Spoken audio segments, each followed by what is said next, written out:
ബഹുമാനിക്കുന്നേറെ ബഹുമാനിക്കുന്നു. പക്ഷേ ശാന്തിവിള ദിനേശൻ അപ്പൂപ്പ കുറേ ആയല്ലോ താൻ എന്നെ പറ്റി പറയാൻ തുടങ്ങിയിട്ട്. തനിക്ക് നാണമില്ലേ? താൻ എന്നെ തൈക്കളവിന്ന് വിളിക്കാൻ. താൻ എടോ എനിക്ക് 34 വയസ്സേ ഉള്ളൂ. താൻ എന്നെ തൈക്കളവിന്ന് വിളിക്കാൻ നാണമാകുന്നില്ല അപ്പൂപ്പ താങ്കൾ? ബെഡ്റൂം സീൻ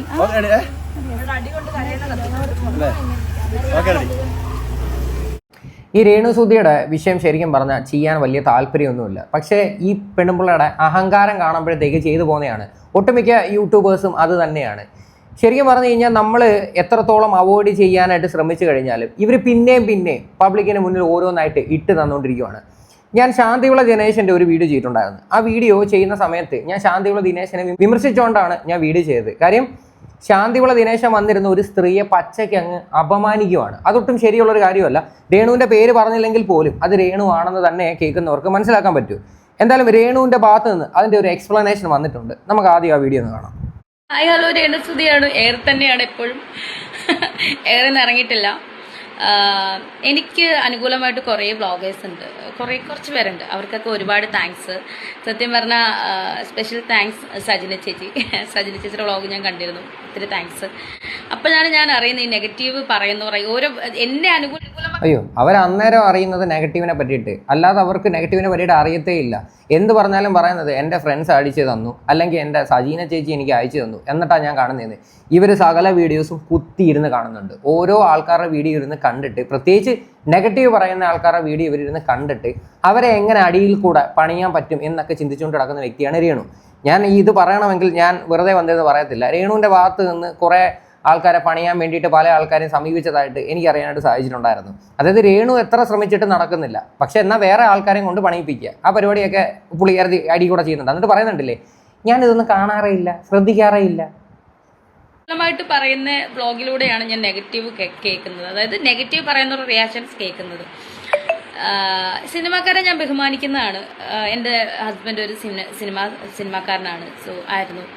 സോ ഞാൻ ബഹുമാനിക്കുന്നേറെ ബഹുമാനിക്കുന്നു. സിനിമാക്കാരെ ബഹുമാനിക്കുന്നു എന്നൊരു സ്റ്റേറ്റ്മെന്റ് നിങ്ങൾക്ക് പറയാം, പക്ഷേ ഹസ്ബൻഡിനെ ബഹുമാനിക്കുന്നു എന്നൊരു സ്റ്റേറ്റ്മെന്റ് നിങ്ങൾ പറയരുത്.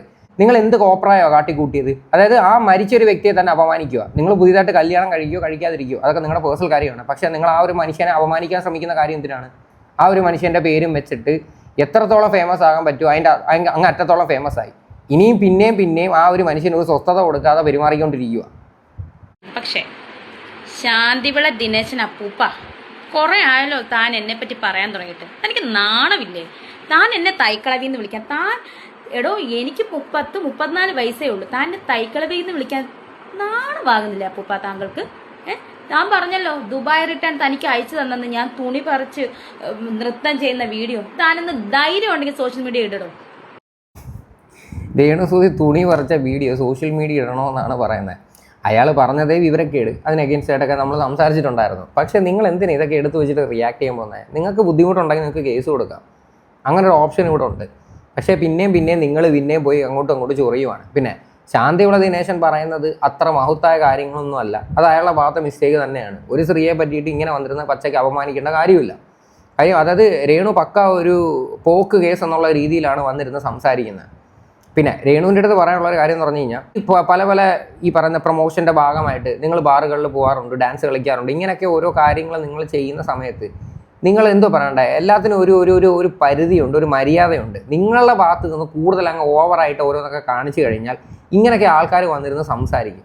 അതുകൊണ്ട് നിങ്ങൾ കുറേ കാര്യങ്ങൾക്ക് നിങ്ങളെ നിയന്ത്രണം കൊണ്ടുവരിക. എക്സാമ്പിൾ, നിങ്ങളുടെ ഇപ്പോഴത്തെ ഒരു വീഡിയോ ഇറങ്ങിയില്ല, ദാസേട്ടനുമായിട്ട് കെട്ടിപ്പിടിച്ചിട്ട് ഭയങ്കര ക്ലോസ് ആയിട്ടുള്ള കുറച്ച് സീൻസ്, അതിന് ഒരുപാട് വിമർശനങ്ങൾ നിലവിൽ വരുന്നുണ്ട്. എന്നാൽ ആ ഒരു വീഡിയോ പുറത്തിറങ്ങിക്കഴിഞ്ഞാൽ കത്തും എടുക്കും, അത് ഭയങ്കര സംസാരം ആവുമെന്ന് നിങ്ങൾക്കൊക്കെ വളരെ വ്യക്തമായിട്ട് അറിയാം. നിങ്ങളുടെയും ദാസേട്ടൻ്റെ ജസ്റ്റ് ഒരു ബൈറ്റ് ഞാൻ ഇവിടെ കാണിച്ചു തരാം.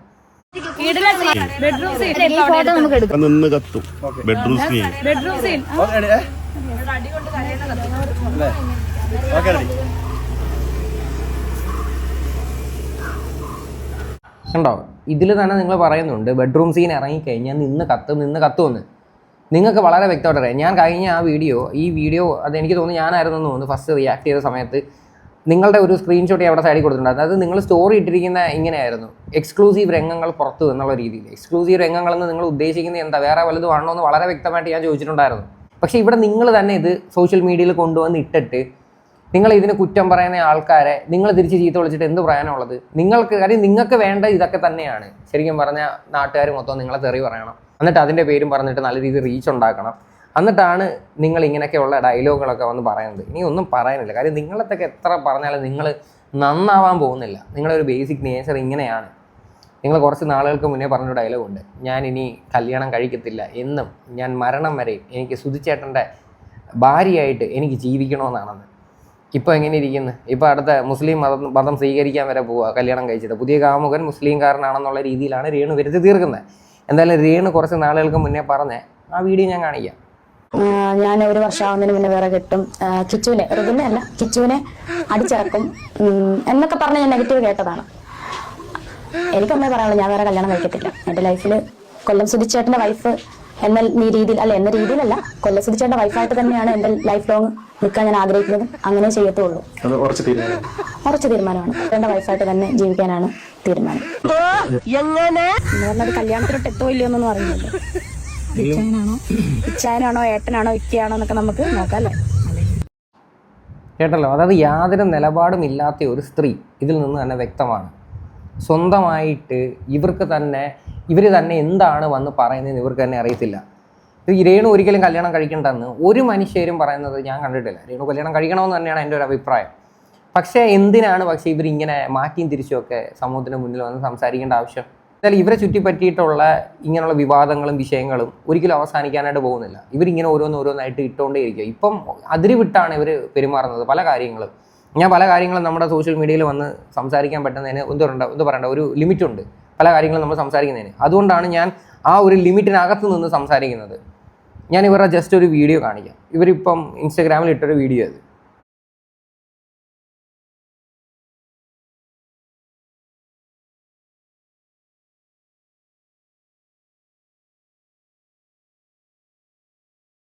ഇത് കണ്ടോ? അതായത് എത്രത്തോളം എക്സ്പോസ് ചെയ്യാവോ അതിൻ്റെ മാക്സിമം രേണുസുതി എക്സ്പോസ് ചെയ്യും. ഞാനിത് ഭയങ്കര വൾഗറാണ് ഇതാണെന്നൊന്നുമല്ല, അതൊക്കെ അവരുടെ വ്യക്തിപരമായിട്ടുള്ള സ്വാതന്ത്ര്യമാണ്. പക്ഷേ എന്തിന് രേണു ഇങ്ങനെയൊക്കെയുള്ള റീൽ ഇടുന്നതെന്നറിയോ? ഇത് നല്ല രീതിയിൽ ചർച്ചയാവണം, ഇതിൻ്റെ താഴെ നല്ല രീതിയിൽ തെറിവിളികൾ വരണം. കാര്യം രേണുവിന് സോഷ്യൽ മീഡിയയുടെ ടേസ്റ്റ് എന്താണെന്ന് മനസ്സിലായി. അപ്പോൾ അങ്ങനെ കാട്ടിക്കൂട്ടുന്ന പരിപാടികളാണ് ഇത് മുഴുവനും. അതാണ് ഞാൻ പറഞ്ഞത്, ഈ സ്ത്രീ ഒരിക്കലും നന്നാവത്തില്ല. ഇവർ ഇങ്ങനെ തന്നെ കണ്ടിന്യൂ ചെയ്തുകൊണ്ടേയിരിക്കും. നമുക്ക് നോക്കാം എത്ര നാൾ ഇവർ സോഷ്യൽ മീഡിയയിൽ ഇങ്ങനെ ഇതൊക്കെ കാണിച്ചുകൊണ്ട് എക്സിസ്റ്റ് ചെയ്യുമെന്ന്. എനിക്ക് സത്യം പറഞ്ഞാൽ ഇവരുടെ വീട്ടുകാരുടെ കാര്യം ആലോചിക്കുമ്പോഴാണ് എനിക്ക് സഹതാപം തോന്നുന്നത്. കാര്യം ഇങ്ങനെയൊക്കെ തോന്നിവാസങ്ങളൊക്കെ കാണിച്ചിട്ട് എന്തും ചെയ്ത് പൈസ ഉണ്ടാക്കുമെന്ന് പറയുന്നുണ്ടല്ലോ, അത്ര ശരിയുള്ള പരിപാടിയൊന്നുമല്ല. വീട്ടുകാരായാൽ തന്നെ ഇവർ ഇങ്ങനെയുള്ള പ്രവർത്തികൾക്കൊന്നും കഴിവതും കൂട്ട് നിൽക്കാതിരിക്കുക. തങ്കച്ചൻ്റെ കാര്യം പിന്നെ പറയണ്ട, എന്നാലും പേരിന് വേണ്ടി പറഞ്ഞതേ ഉള്ളൂ ഞാൻ. കാര്യം എനിക്ക് തോന്നുന്നില്ല നാട്ടിലുള്ള എല്ലാ വിധവകളും ഇങ്ങനെയാണോ നടക്കുന്നത്. എത്രയോ വിധവകളായിട്ടുള്ള സ്ത്രീകളുണ്ട്, ഇപ്പോഴും സിംഗിൾ മദറായിട്ട് മക്കളെ കഷ്ടപ്പെട്ട് വളർത്തുന്ന ആൾക്കാരുണ്ട്. കാര്യം അവർക്കും കൂടി അപമാനമായിട്ട് മാറിയിരിക്കുവാണ് ഇവരുടെ എന്ത് നല്ല ക്വാളിറ്റി കണ്ടിട്ടാണ് നിങ്ങളെല്ലാവരും ഇവരെ സപ്പോർട്ട് ചെയ്യുന്നത്? ഏതെങ്കിലും ഒരു നല്ല ക്വാളിറ്റി ഉണ്ടോ? സോഷ്യൽ മീഡിയ എന്തുവാ കാണിക്കുന്നത്? ഇവർ ബിഗ് ബോസിൽ പോകുന്ന സമയത്ത് ഇവർ പറഞ്ഞിട്ടുണ്ടായിരുന്നു വിധവകളെ റെപ്രസെൻറ്റേറ്റ് ചെയ്താണ് അങ്ങോട്ട് കെട്ടിയെടുക്കുന്നതെന്ന്. എന്നിട്ട് അവിടെ ചെന്ന് എന്തുവാ കാണിച്ചത്? നമ്മളെല്ലാവരെയും കണ്ടത് അവരവിടെ കാട്ടിക്കൂട്ടി എന്താണ്? വിധവകൾക്ക് വേണ്ടി ഒരു വാക്ക് പോലും ഇവർ പറഞ്ഞിട്ടില്ല. പിന്നെ എന്തിൻ്റെ അടിസ്ഥാനത്തിലാണ് ഇവരെയൊക്കെ പോയി സപ്പോർട്ട് ചെയ്യുന്നത്? ഇവരെന്ത് ചെയ്താലും നിങ്ങൾക്ക് ഭയങ്കര എന്തോ വലിയ കാര്യമായിട്ടാണ് നിങ്ങൾക്ക് എല്ലാവർക്കും തോന്നുന്നത്. എനിക്ക് വേറെ ഒന്നും എനിക്ക് പറയാനില്ല. എന്തായാലും ശരിക്കും ഒരു കാര്യം നിങ്ങളെല്ലാവരും മനസ്സിലാക്കിയോ, രേണു നിങ്ങളെല്ലാവരും പറ്റിച്ചുകൊണ്ടിരിക്കുകയാണ്. ഞങ്ങൾ ഇതൊക്കെ എടുത്ത് വെച്ച് റിയാക്ട് ചെയ്യും, നമുക്ക് റീച്ച് കിട്ടും, നമുക്ക് അതിനുള്ള ബെനിഫിറ്റും കാര്യങ്ങളൊക്കെ ഉണ്ട്. പക്ഷേ ഈ റീച്ചിനുപരി ഇവർ കാണിക്കുന്ന പ്രവൃത്തി അത്ര ശരിയല്ല. കാര്യം നമുക്കും പേഴ്സണലി അറിയാം, നമ്മൾ റീച്ച് മാത്രമല്ല ഇവർ എന്ത് തോന്നിവാസമാണ് കാണിക്കുന്നതെന്നാണ് നമ്മുടെ ഉള്ളിൽ. അതിൻ്റെയൊക്കെ ഒരു ദേഷ്യം ഇതൊക്കെ വെച്ചിട്ടാണ് നമ്മുടെ റിയാക്ഷനും വരുന്നത്. എന്തായാലും നിലവിൽ ഇത്രയൊക്കെ ഉള്ളൂ. എന്താവുമെന്ന് ഇനി കണ്ടറിയാം. ഇതിനെക്കുറിച്ച് നിങ്ങളുടെയൊക്കെ അഭിപ്രായങ്ങൾ എന്താണെന്ന് വെച്ചാൽ നിങ്ങൾ തീർച്ചയായിട്ടും കമൻറ്റ് ചെയ്യുക.